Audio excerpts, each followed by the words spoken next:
Ulinzi imara ndio msingi wa amani na maendeleo ya nchi yetu.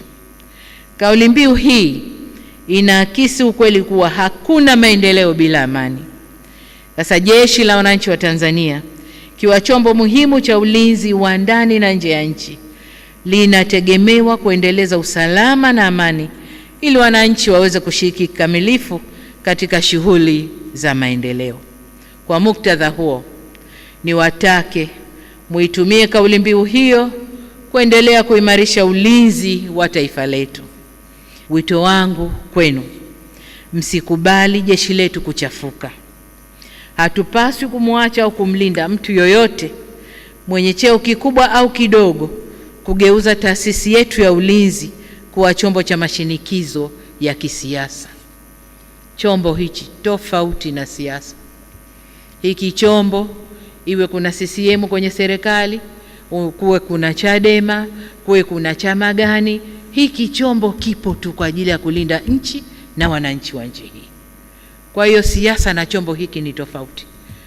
Ndugu CDF na makamanda, kwa muda mrefu sasa jeshi letu limeendelea kuwa la mfano katika ukanda wa Afrika na dunia kwa ujumla, kutokana na weledi, nidhamu na utii.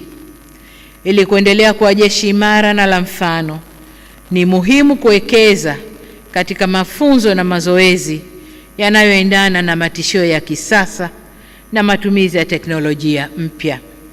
Nisisitize pia kwamba sambamba na kuwekeza katika mafunzo na mazoezi ya kijeshi, ushirikiano na vyombo vingine vya ulinzi na usalama ni muhimu katika kudhibiti matishio ya kiusalama, ikiwemo yale ya kiugaidi.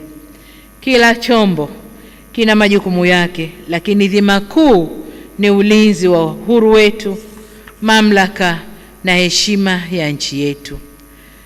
Wanawake wanaendelea kuthibitisha uwezo katika maeneo mbalimbali ya kijeshi. Katika fani za urubani, nilipokwenda kuangalia ndege zile za mafunzo tulizonunua, nilikuta marubani wanawake CDF siku ile wako pale. Lakini pia wako kwenye fani za uhandisi, udaktari na maeneo mengine ya kiteknolojia ambayo haitaki maguvu na misuli mikubwa, lakini inataka brain iliyotulia na kufanya hiyo kazi kwa utulivu zaidi. Wanawake wana uwezo huo.